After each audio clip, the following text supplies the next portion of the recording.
I still remember the way the air felt that night.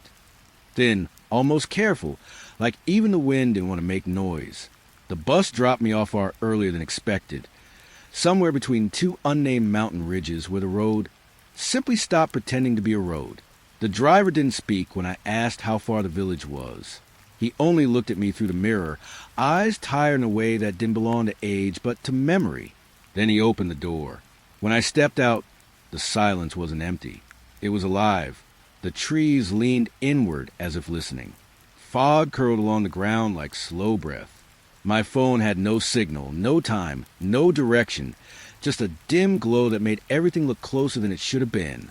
And ahead of me, barely visible through the mist, was a narrow mountain path.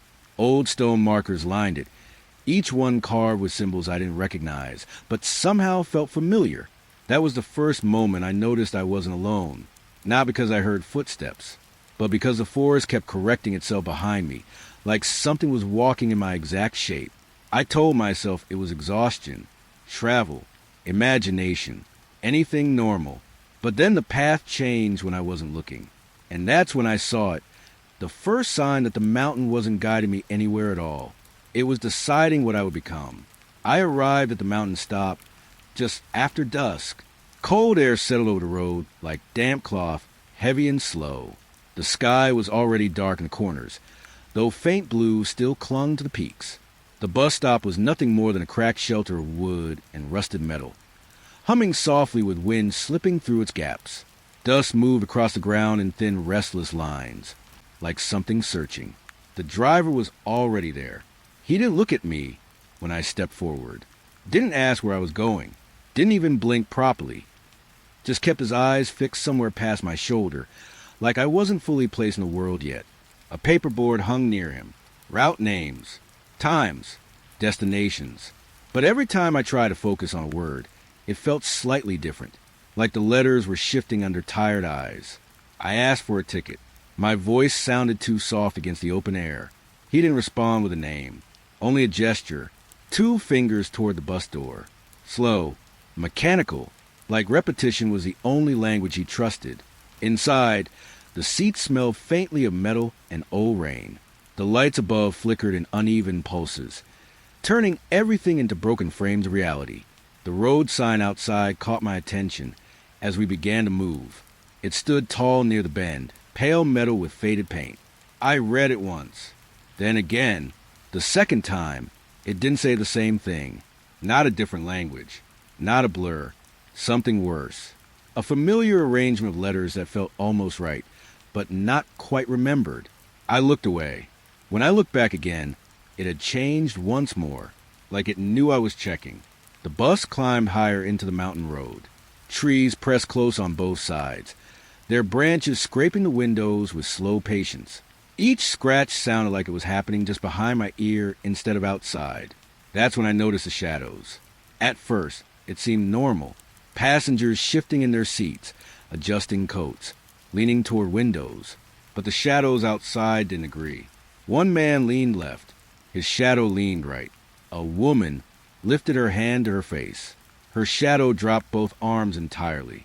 Someone turned their head. Their shadow stayed still, staring forward like it had chosen a different direction for them. No one else seemed to notice. Or maybe they did, and had already decided not to react.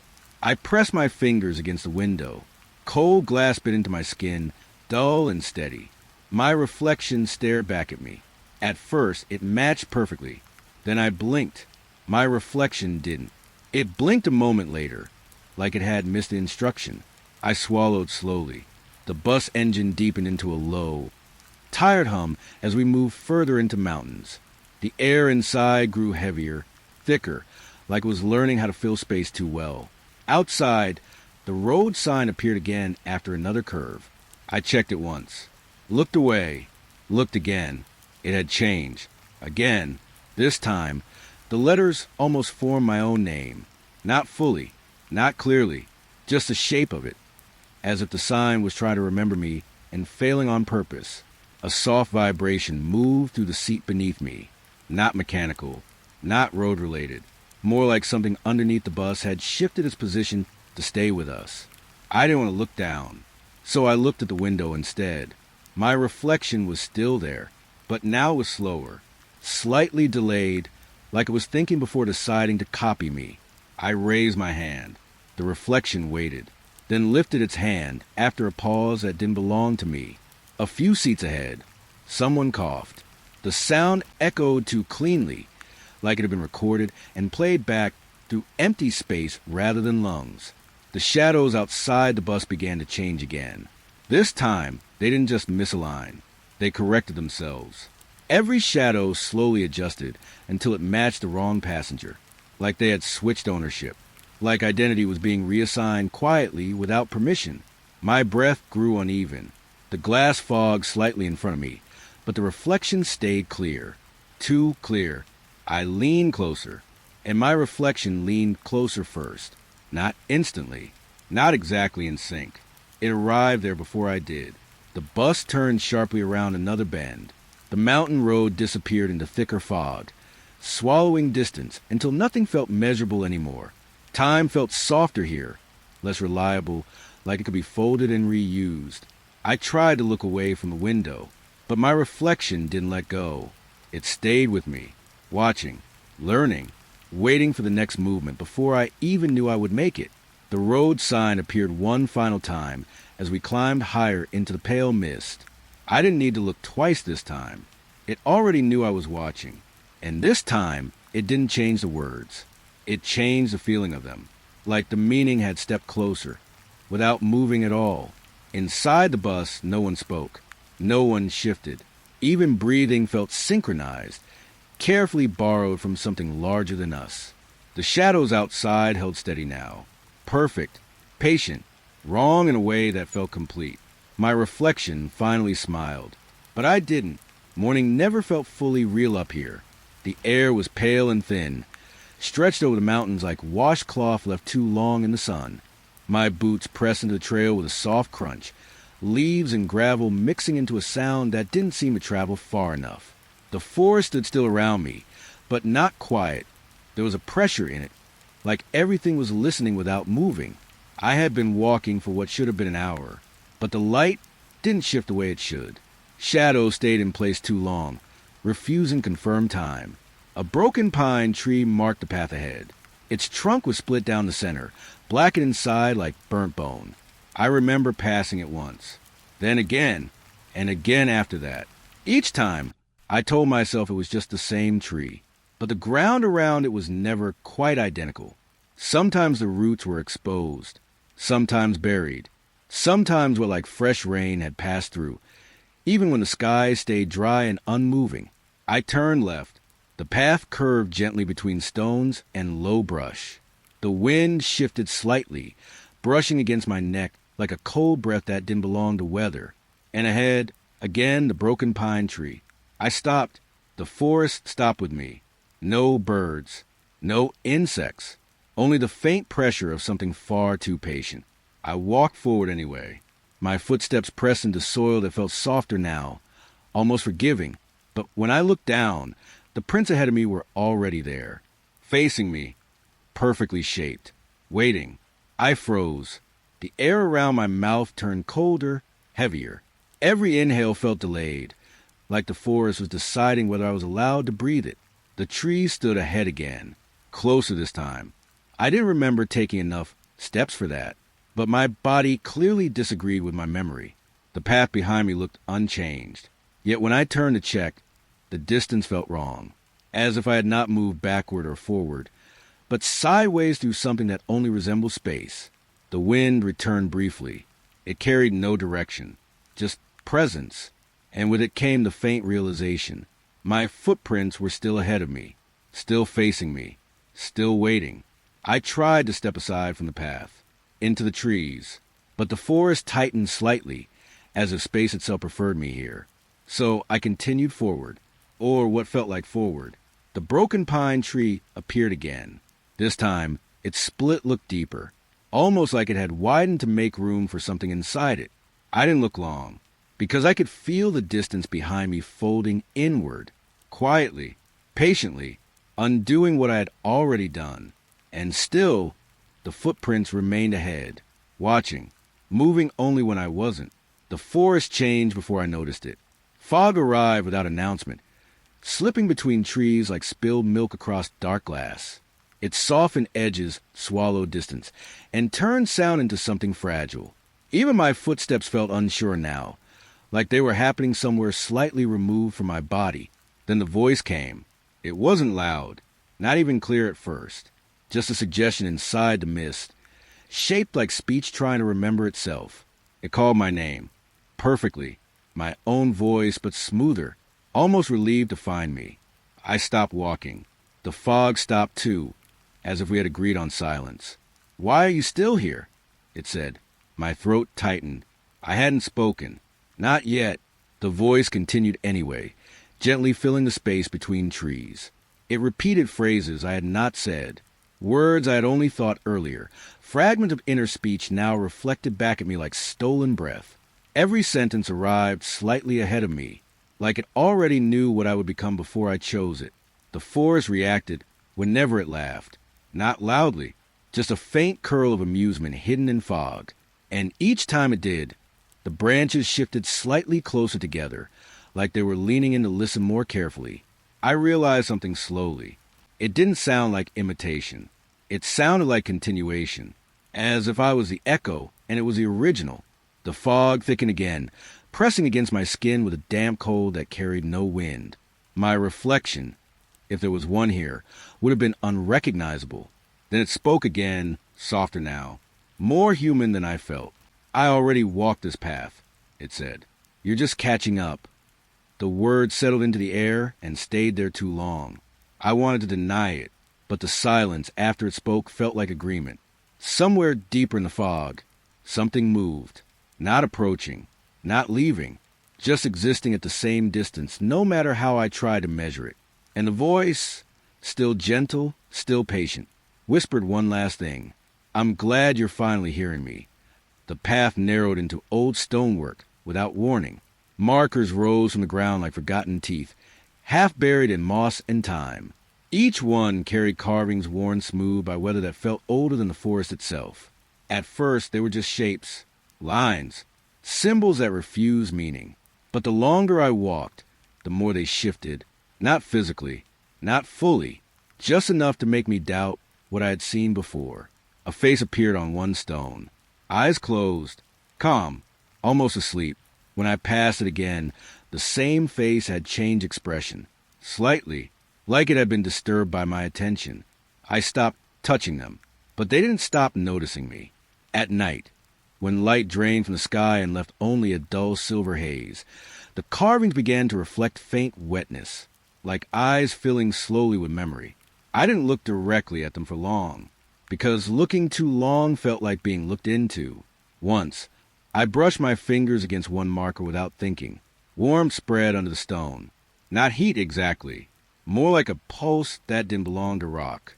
Alive, but pretending not to be. The air changed immediately after. Heavier, more aware, and then I heard it, whispering, not in language I knew, but in something that felt like memory before it becomes thought, like remembering a word you were never taught. The stones were speaking to each other, or through me. I couldn't tell anymore. Each step forward felt like walking deeper into something already remembering me. And every carved face on every marker was no longer still. It began behind me, not suddenly, not sharply, just a presence of rhythm that didn't belong to mine. Walking sounds, soft, measured. I stopped. They stopped. The forest held still, waiting for my next decision like it depended on it. I stepped forward again. The footsteps followed. Always the same distance. Always patient, never rushing to close the space. At first, I thought it was another traveler, but there was no breathing behind me, no shift of weight, no hesitation, just rhythm. Slowly, it began to match my heartbeat, not mimic it, align with it, like it had learned where I ended and begun walking inside that boundary instead. I turned suddenly. Fog, only fog. But the ground behind me told a different story. Fresh prints, facing forward, not away from me, not toward me, ahead of me, as if whatever was following had already moved past without ever arriving behind. I walked faster. The footsteps did too. Then slower. They slowed as well. Always perfect. Always correct. And then they began walking ahead instead. Not passing me. Not overtaking. Just existing where I was about to be. The forest didn't react. It already knew. The fog thinned without warning, like something had decided I was allowed to see again. Between two cliffs, the valley opened. Quiet. Still. Wrong in a way that didn't need explanation. A village stood there. No road leading in. No clear path leading out. Just structures resting where geography shouldn't have allowed them. Lights flickered inside windows, soft, uneven pulses, like blinking eyes watching without lids. I stopped at the edge of the slope. The air smelled faintly with smoke and damp stone, but there was no wind to carry either. No birds crossed above it. No insects moved through it, as if the place had been excluded from everything living outside it. I stepped closer. The moment my foot touched the ground near it, the silence shifted. Not breaking, tightening. Doors opened in the village. Not wide, just enough. No one came out. They only looked. And then they gestured. Slow movements of hands and arms, pointing, guiding, as if speech was unnecessary or already exhausted here. I noticed their faces only after a while. Each one carried something familiar, not identical, not copies, just almost me, a tilt of the head, a shape of the eyes, a version of my expression that had never fully become mine. My breath slowed. The village didn't move closer. It didn't need to. It already felt like it had been waiting in the exact position I arrived at. A door creaked open fully now. Inside, warm light spilled out, soft and inviting in a way that felt rehearsed. No voice called me, but I still heard the suggestion. Not spoken, just understood. You've been here before. I didn't step forward, but the village didn't step away either. It simply stayed, aligned with me. The path led me downward again, toward water that shouldn't have been so still. A stream cut through stone and root, thin and quiet, reflecting the sky like a broken memory of blue. But the reflection wasn't right. It showed movement I hadn't made. I saw myself running, not walking, not hesitating. Running through trees I had not reached yet. My chest tightened. My hands stayed frozen at my sides. But in the water, I was already gone. The surface rippled even without wind. Not outward, but inward, like something beneath it was breathing too slowly to be natural. I knelt carefully. The water reflected my face again. Calm, too calm. Then it changed. A version of me looked back, eyes wide, mouth open. Fear already complete. It wasn't happening now. It was waiting to happen. Behind the reflection, something darker moved beneath the stream bed. Not shape, not form, just pressure shifting through liquid space, like lungs learning water instead of air. I pulled my hand back before touching it, but the ripples still followed my movement. Delayed, accurate, as if the water was learning me instead of reflecting me. I stood slowly, and the reflection stood before I did. The cold grew personal after that, not outside me, inside layers I hadn't noticed before. My jacket felt heavier with each step, like damp fabric had been filled with something that didn't belong to weight alone. I stopped walking. The forest didn't. Something shifted inside the sleeve, not visible, not fully tangible, just a suggestion of movement under cloth, like a second breath hiding where it shouldn't exist. I unbuttoned slowly. The buttons resisted, tightened slightly as if refusing to separate, then released all at once. The fabric opened too easily after that, like it had changed its mind. Inside, nothing visible, but the weight remained. A second heartbeat followed mine through the cloth, not echoing, not delayed, independent. I pressed my hand against my chest. My own heartbeat felt unsure for a moment, like it was sharing space with something that had learned the rhythm faster than I had. The silhouette of the jacket shifted when I wasn't looking directly at it. Not dramatic, just subtle adjustments of shape, as if something inside preferred different posture than I did. I stopped turning away. The silence between beats grew longer, and then matched perfectly. The wind returned in pieces, not continuous, not natural. Broken sentences carried through trees like fragments of memory being spoken aloud by something that had never lived them. My own voice came first. Soft, careless, familiar. Then words I recognized from childhood, thoughts I had never spoken out loud. Private things. Forgotten things. Things I didn't remember choosing to keep. The wind knew them anyway. Trees bent slightly when it spoke certain lines, as if reacting emotionally to what was being revealed. Branches tightened, then loosened, like breathing through wood. I stopped trusting silence after that, because silence felt like waiting, and waiting felt like listening. The wind laughed once. It wasn't wind-like. It was understanding something I wasn't ready to hear. My thoughts began to blur after that moment, not disappearing, merging, as if the boundary between what I thought and what was spoken was dissolving slowly, politely. I touched my temple. My own mind felt slightly distant, like I was borrowing it. The wind spoke again, closer now, not above me, not around me, inside the space where thoughts form before they become mine. And for the first time, I wasn't sure which thoughts were actually mine anymore.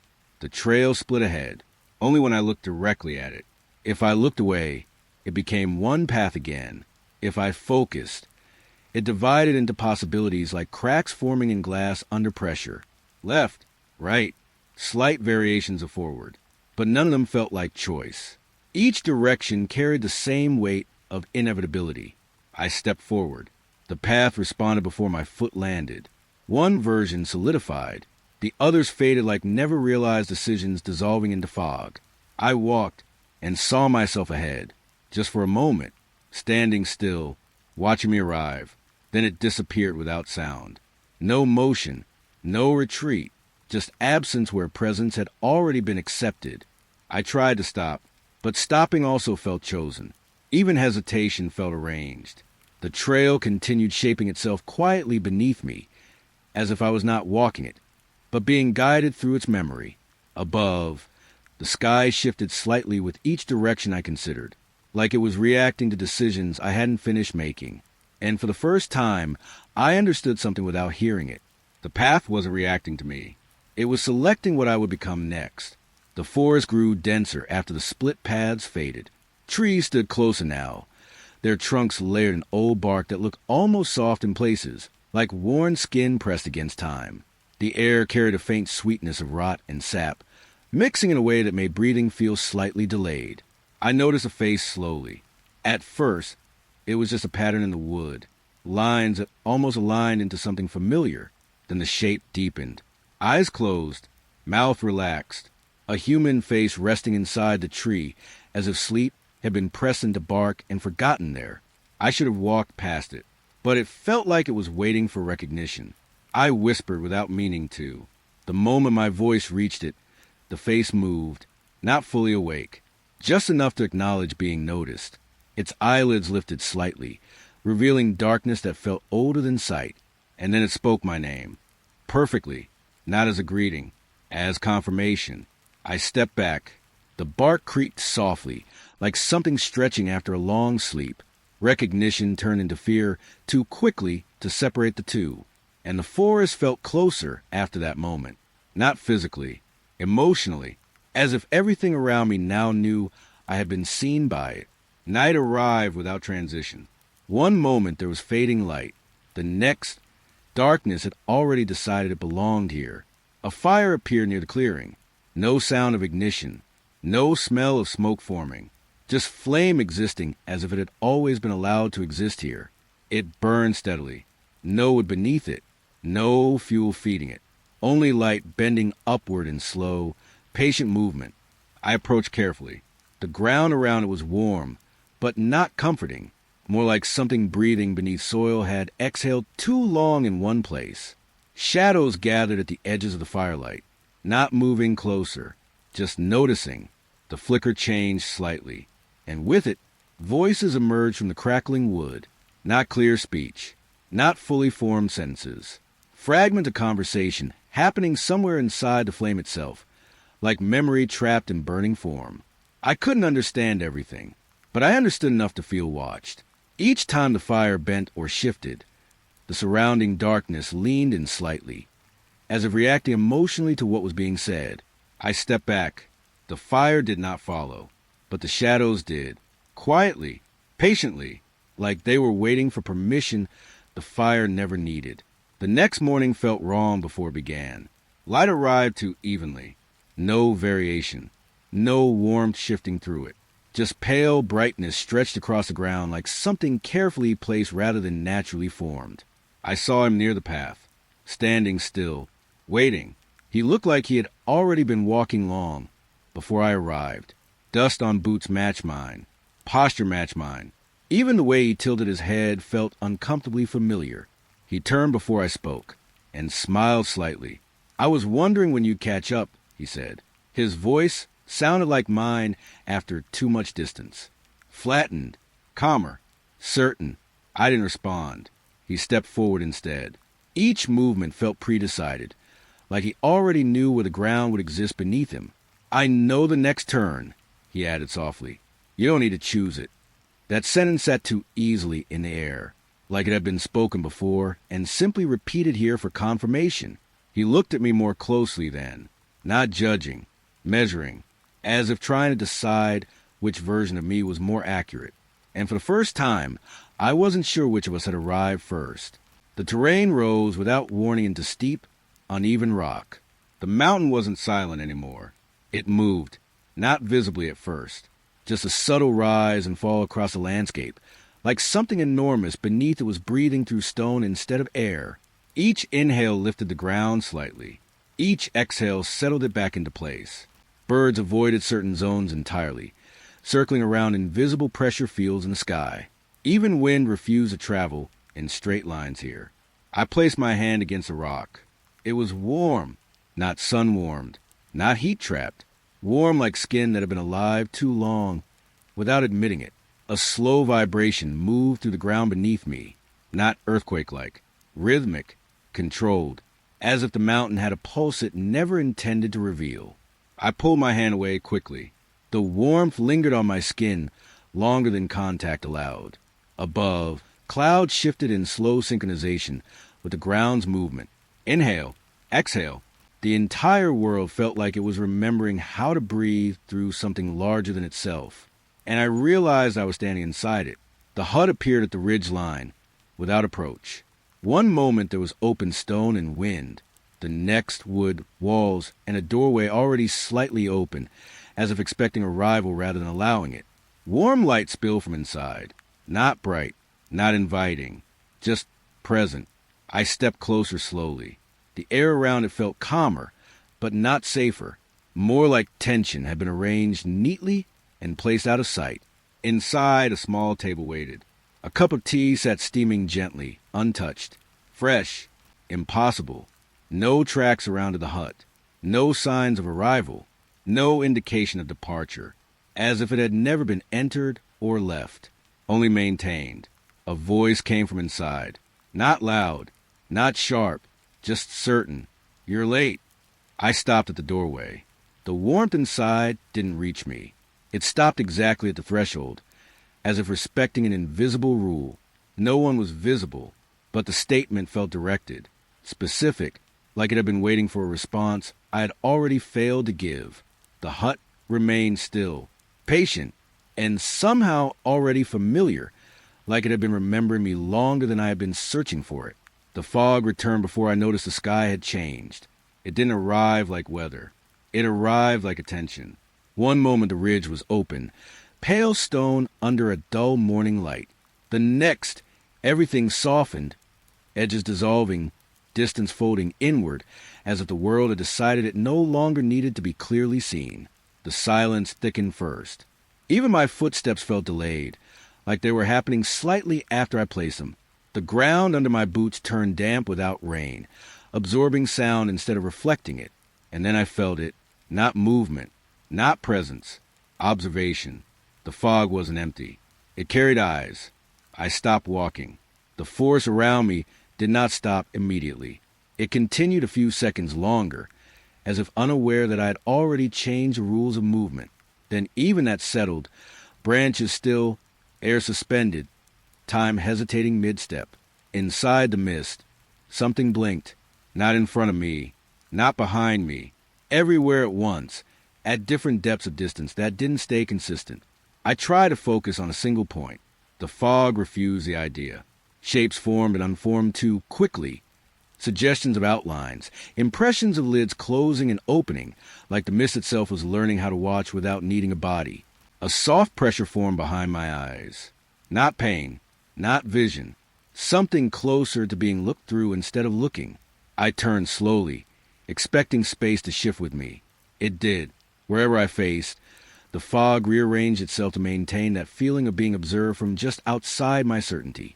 Then I heard counting, not spoken, not sound in the usual way. It came as rhythm inside the air, like the mist was measuring me without numbers, only presence.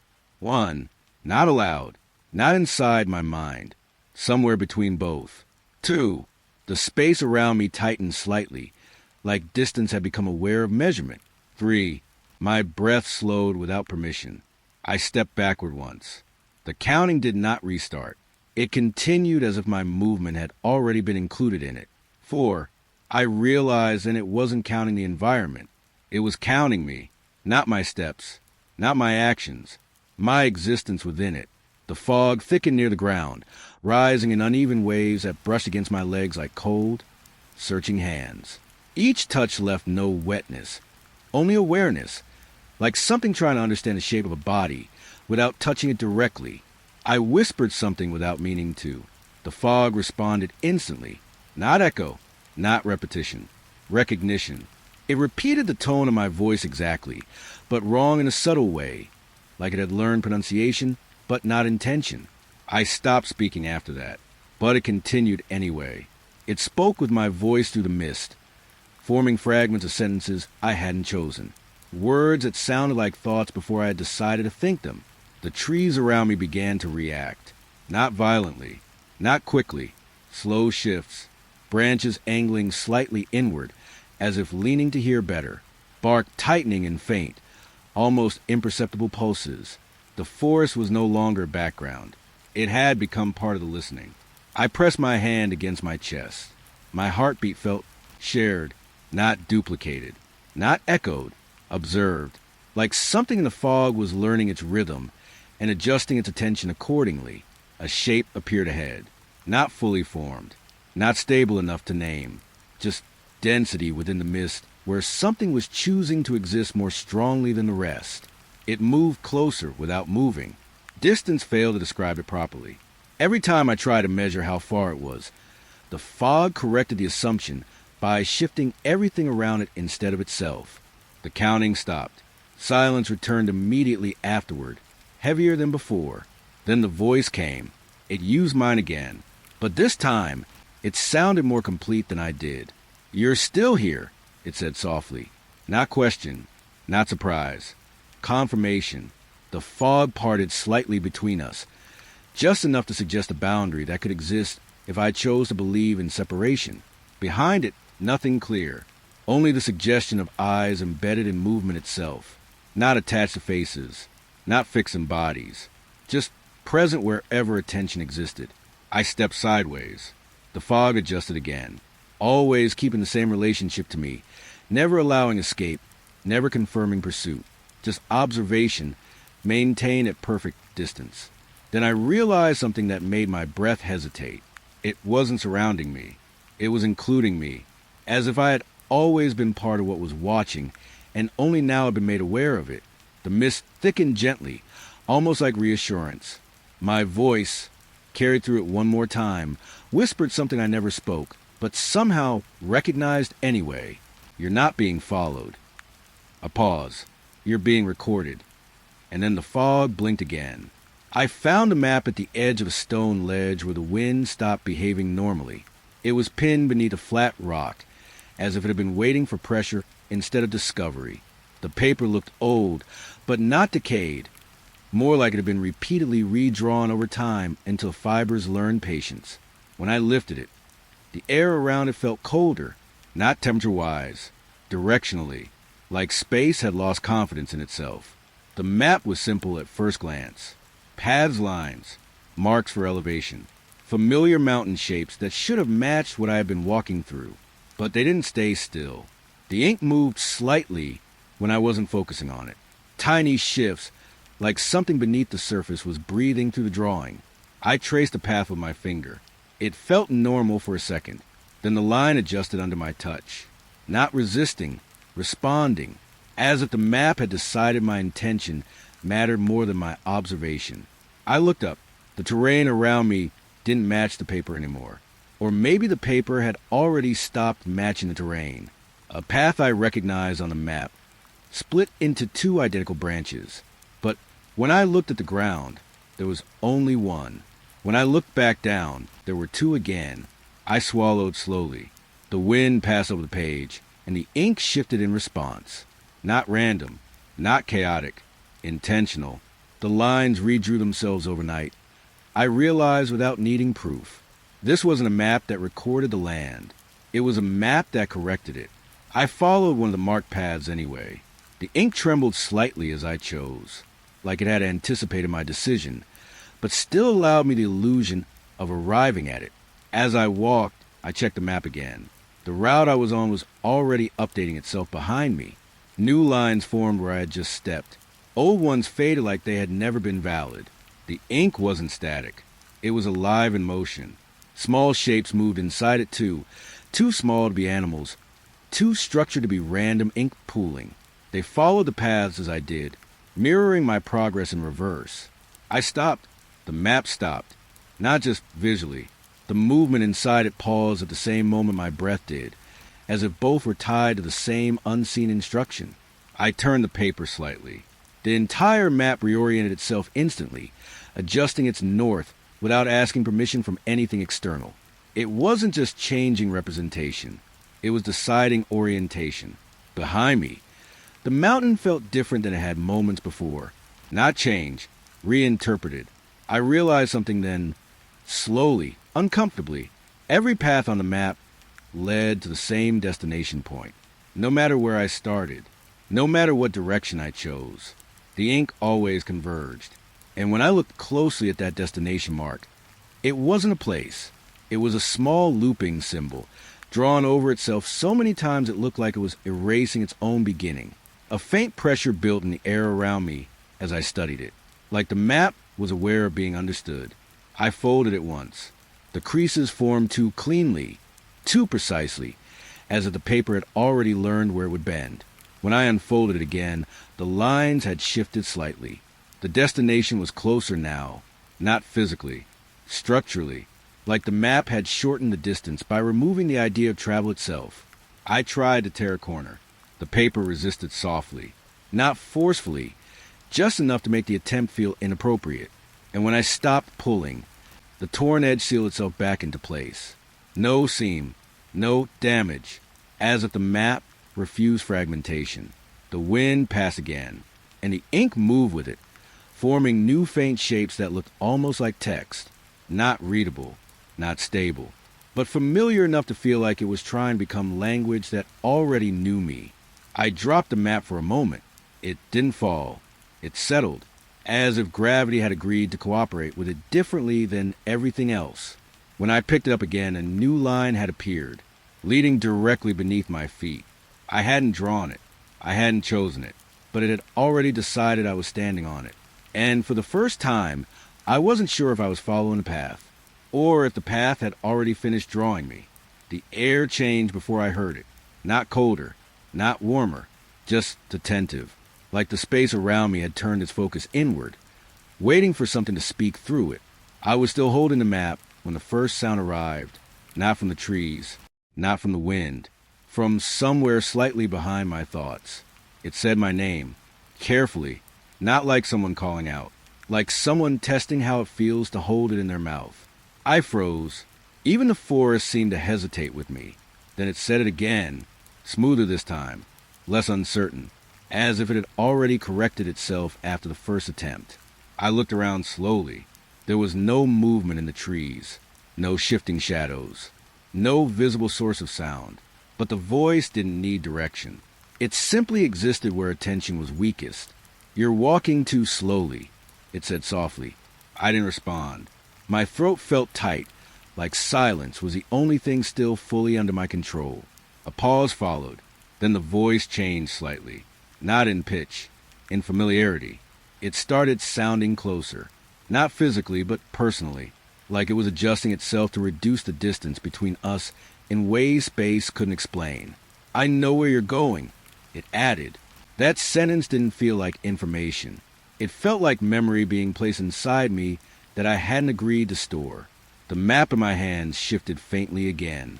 The ink trembled, as if reacting to being mentioned. I glanced down. The path beneath me had extended, just slightly, just enough to be noticed, as if it had leaned forward in anticipation.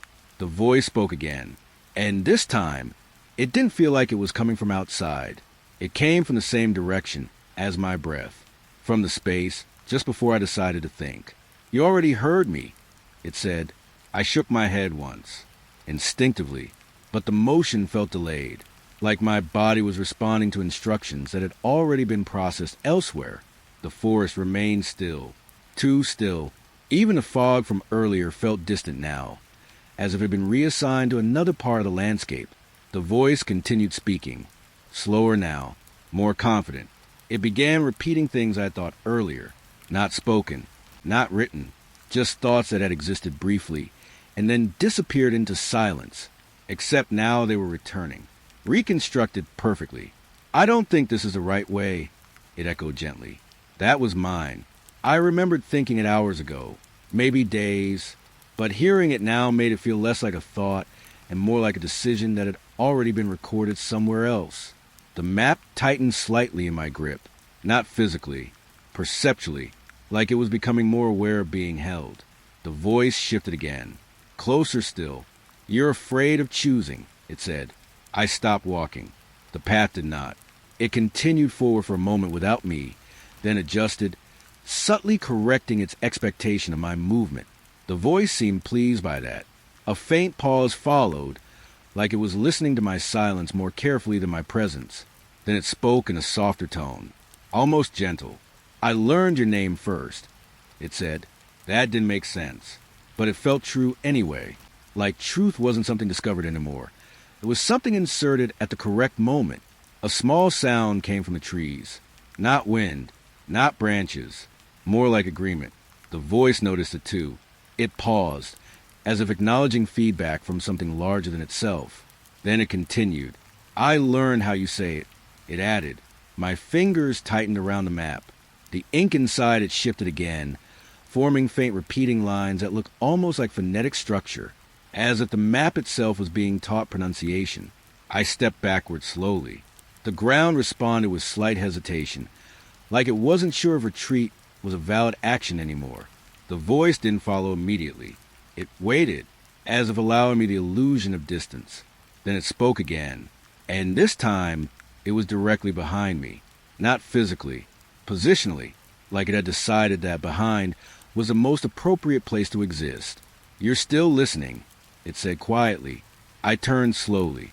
Nothing was there, but the absence felt structured, not empty, arranged. The forest beyond it seemed slightly dimmer, as if light itself had stepped aside to make room for the conversation. The voice softened again, almost intimate now. "You'll recognize me soon," it said. That sentence didn't feel like warning. It felt like scheduling, a promise already placed into future time. The map in my hands suddenly unfolded itself without me touching it. One corner lifted, then another. The ink inside it moved faster now, aligning itself with something I couldn't see. The destination symbol pulsed faintly, once, then again, in rhythm with the voice. I realized something then, slowly, uncomfortably. The voice wasn't learning me.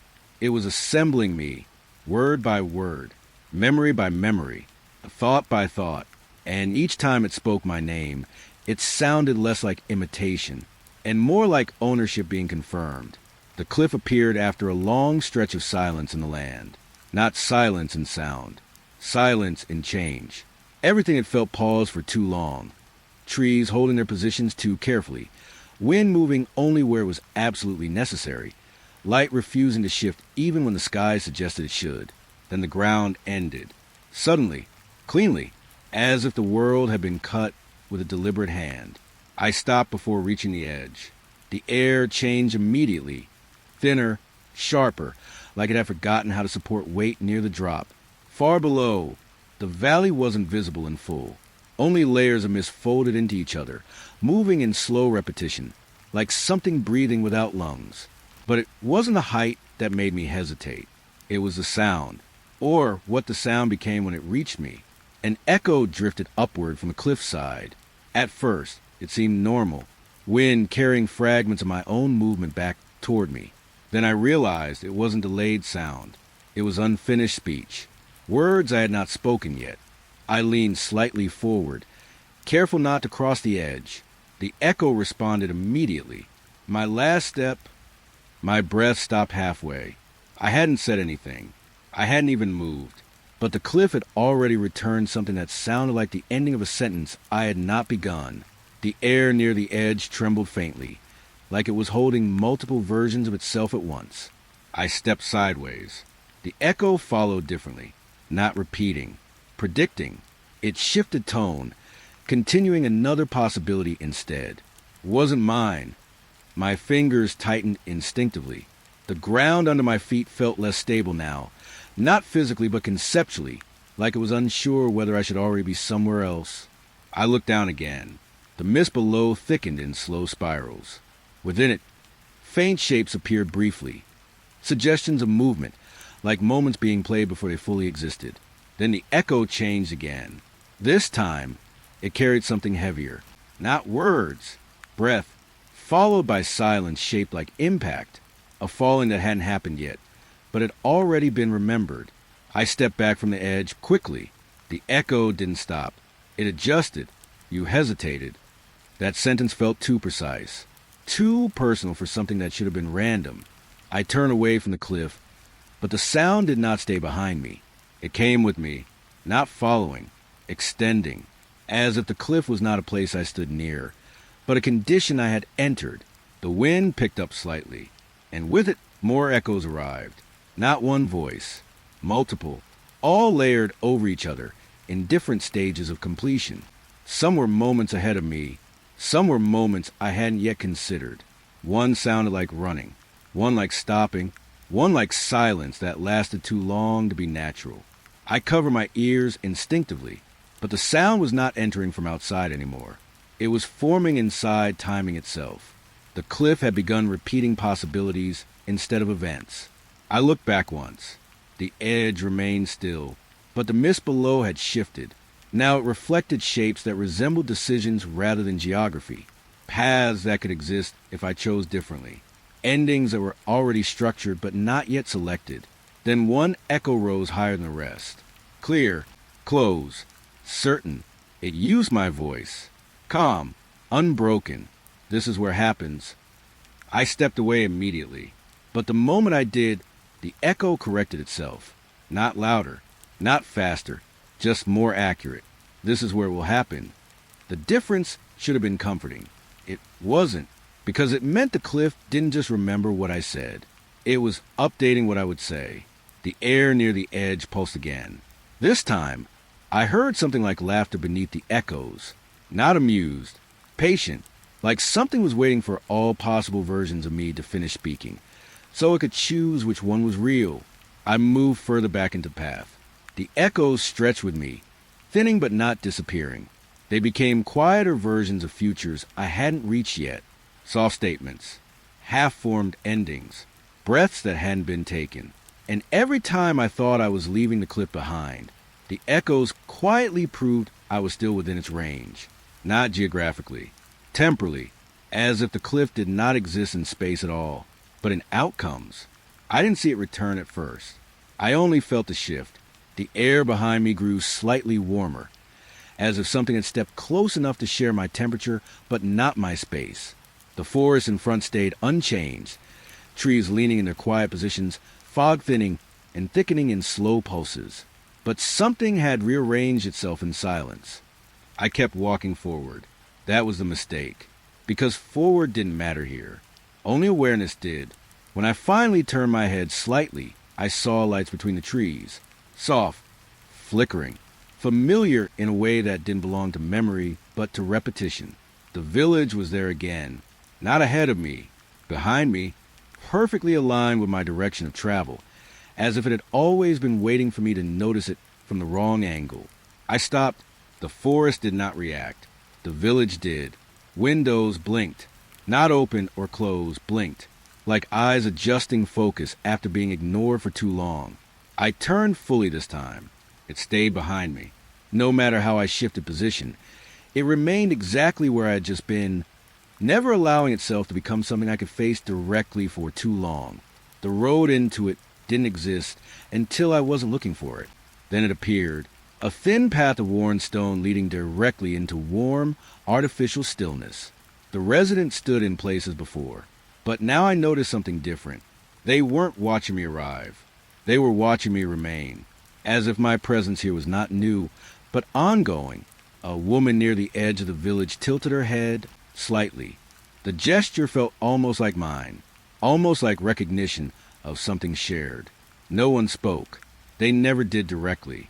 Instead, hands moved in slow patterns. Gestures that felt like incomplete sentences made a motion instead of sound. I understood none of it, and still, something inside me responded, a familiarity I hadn't agreed to feel. One of them stepped closer, not toward me, into the space where I had already been. That was when I realized the unsettling detail.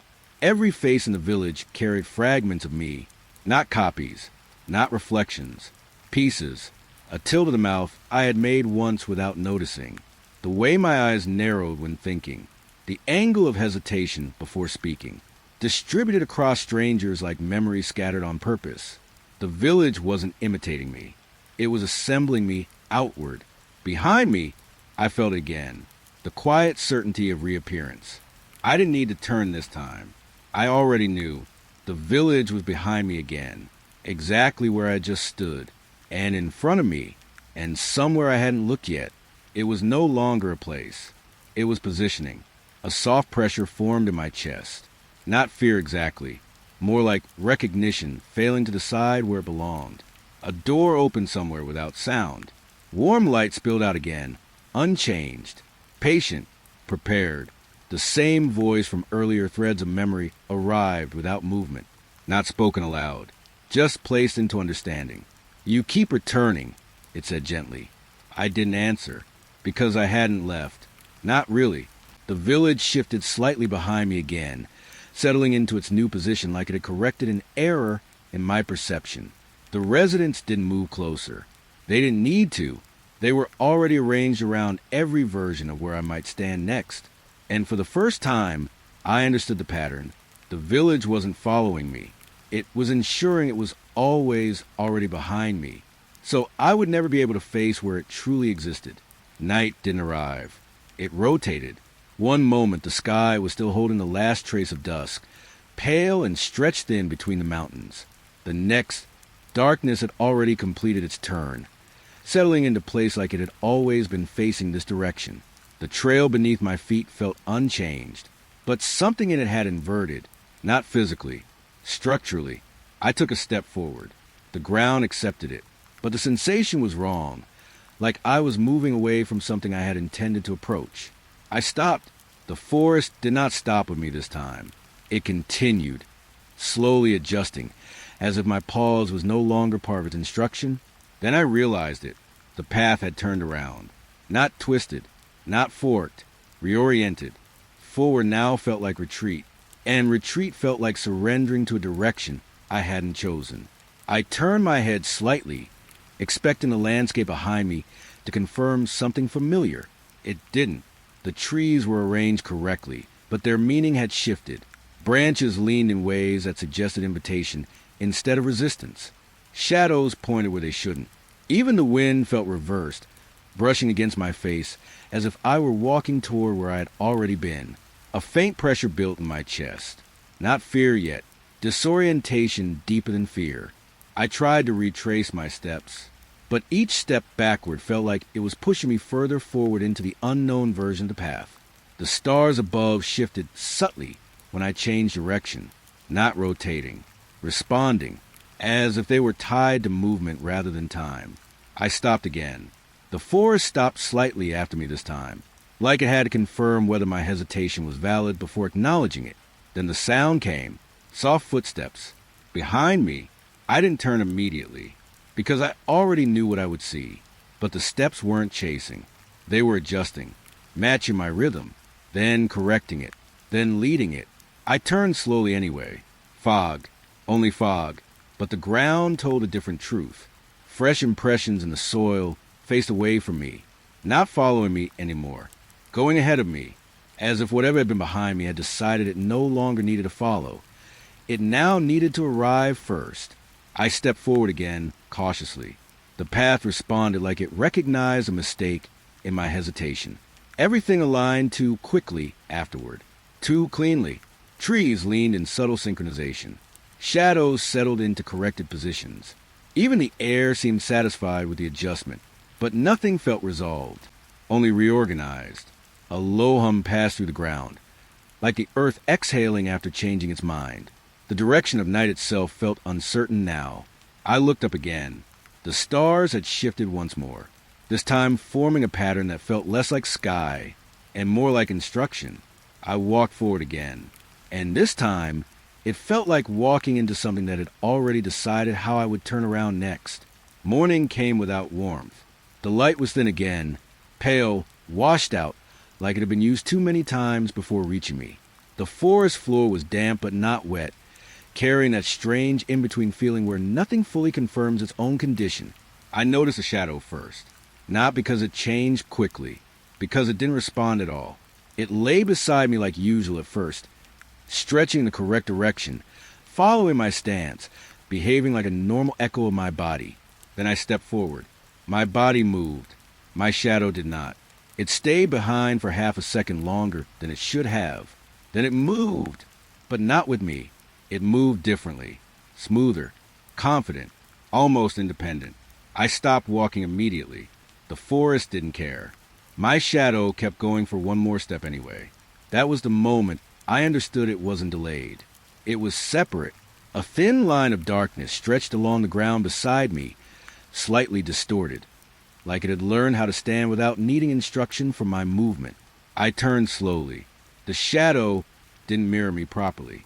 It adjusted late, like it was deciding whether imitation was still necessary.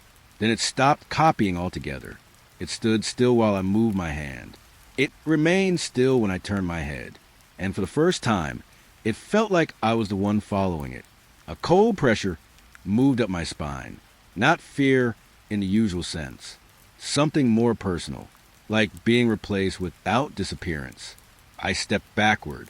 The shadow stepped forward. Not aggressively, simply correctly, as if it understood direction better than I did now. The ground beneath it looked slightly darker than it should have been, not because of absence of light, but because it carried presence differently. It no longer behaved like an effect of me. It behaved like a decision about me. A soft rustle came from the trees, but nothing moved. Only the shadow shifted its weight slightly, as if acknowledging attention it didn't need. Then it turned, fully, away from me, and began walking, not attached anymore, not anchored, just moving forward along the forest floor, like it had been released from obligation. I followed instinctively, but stopped quickly, because it didn't look back. Not once. Even when I stopped moving entirely, it continued ahead, stepping through patches of light and fog with a certainty I didn't recognize in myself. I raised my hand slowly. My own shadow, what was left of it near my feet, trembled slightly, like it wasn't sure whether it still belonged to me. Then the moving shadow ahead paused, just for a moment, not because I called it, but because it decided I had already done so. It turned slightly, not fully, just enough to acknowledge me without returning. And in that partial glance, I felt something shift, not recognition, replacement, as if the version of me that followed light was no longer the version that mattered.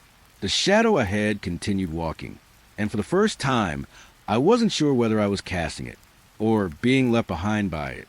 The slope grew steeper, without warning.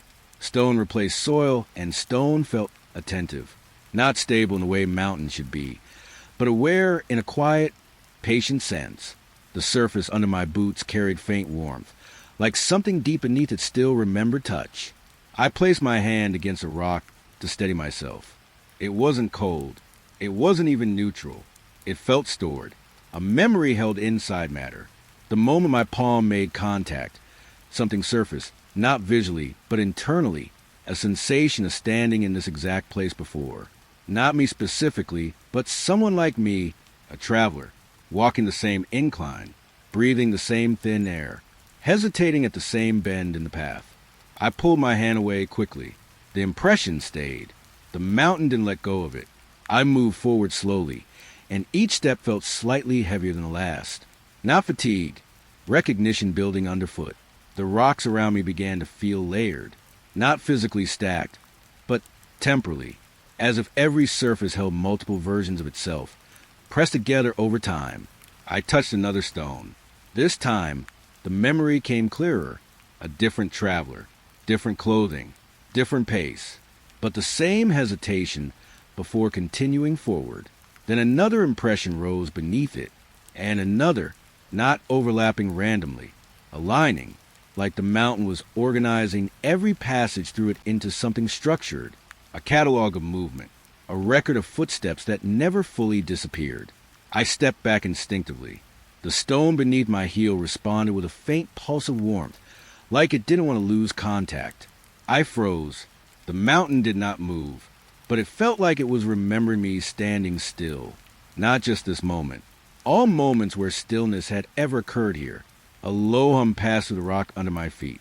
Not audible, more like pressure adjusting inside solid matter. The impression of past travelers deepened again. Some of them felt close, recent. Others felt so old they had turned into texture rather than memory. But one stood out, a presence that lingered longer than the rest. Not gone, just unfinished. I didn't want to touch anything else. But the mountain didn't require permission anymore. Another stone shifted its warmth upward into my palm as I passed too close. And I saw it again, a traveler sitting here, resting, looking outward at the same sky I was under now, then fading, not disappearing, becoming part of the surface beneath me. I withdrew my hand slowly, like breaking contact might interrupt something already recorded. But nothing stopped. The mountain continued remembering anyway. Each step I took now felt less like progress and more like insertion into an existing archive, as if my movement was not new, just the latest version of something it had already seen many times before. The wind moved across the ridge, but even it felt influenced, brushing over stones with careful attention, like it was reading what had been left behind. I looked down at my boots for a brief moment. I wasn't sure if I was the one walking, or just another impression being added to the mountain's memory of movement. The air changed before I understood why.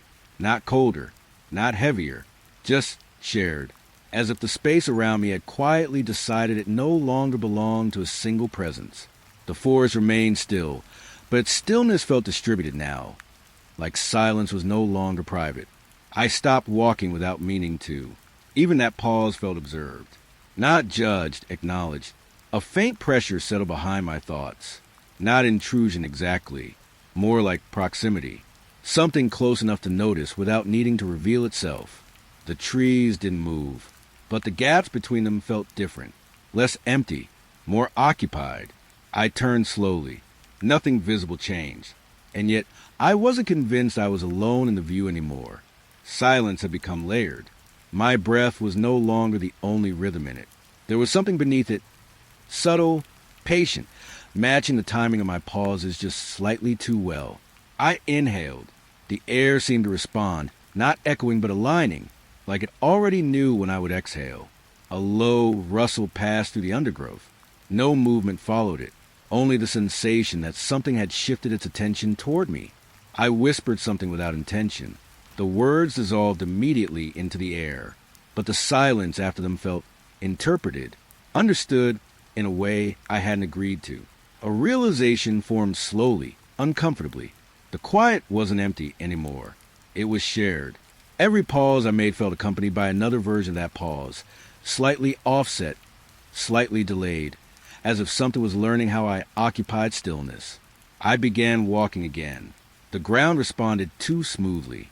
No resistance, no randomness, just a steady acceptance, like the path had been prepared for movement that wasn't new anymore. I stopped again to test it. The forest stopped with me, but not perfectly. A fraction of a second later, something else stopped too. Not behind me, not ahead, around me, like the environment had multiple layers of attention, each adjusting at its own pace. I swallowed slowly. My throat felt too aware of itself. Even swallowing felt like an event being registered. The feeling grew stronger as I continued. Not presence in a physical sense, more like distributed awareness. The sense that the space I moved through no longer distinguished between inside and outside of me clearly anymore.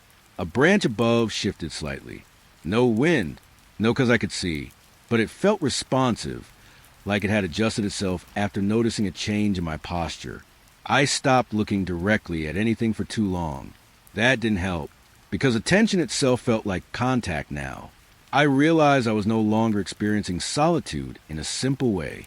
Solitude implied absence. But here, absence had been replaced with participation. Even the silence seemed to be listening back. I closed my eyes for a moment. Behind them, the world didn't go away. It reorganized. My thoughts felt slightly less contained than before. Not leaking, but overlapping with something adjacent. Something that didn't interrupt them, just completed them too early. I opened my eyes again quickly.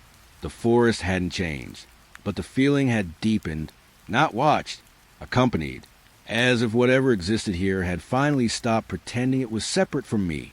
A soft realization settled in slowly, heavy and calm. I wasn't alone anymore, but I also wasn't being followed. There was no distance left for either, only shared space, quiet, continuous, and aware of itself through me. The air felt familiar before I understood why. Not because I recognized it, because it recognized me. The forest had thinned into something quieter, almost careful in its arrangement. Trees stood at measured distances, like they had learned the exact spacing required for repetition. The ground beneath my feet was softer now, as it had been walked on too many times to remain original. I stepped forward. The movement felt correct. Too correct, like I had done it before in the exact same way, down to the thought that accompanied it.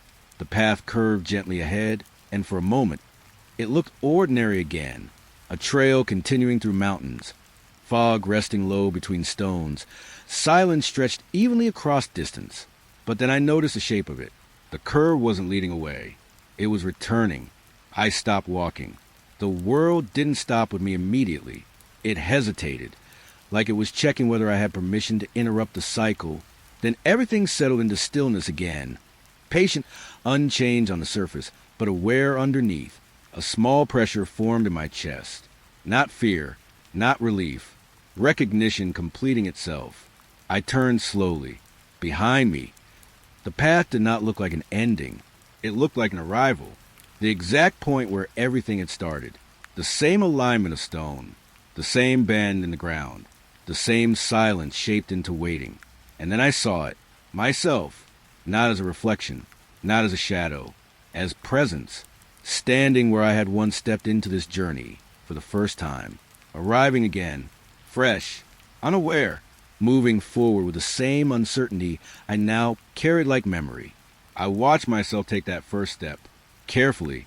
Like the world was still new enough to question. The loop tightened softly around that moment. Not breaking it. Not stopping it. Just holding it in place as something already understood. The mountain felt calm now. Not alive in the way I once thought. Alive in the way repetition becomes comfort when it has no end. I looked down at the ground beneath me. It didn't feel like forward or backward anymore. Only placement. As if direction had been replaced with position.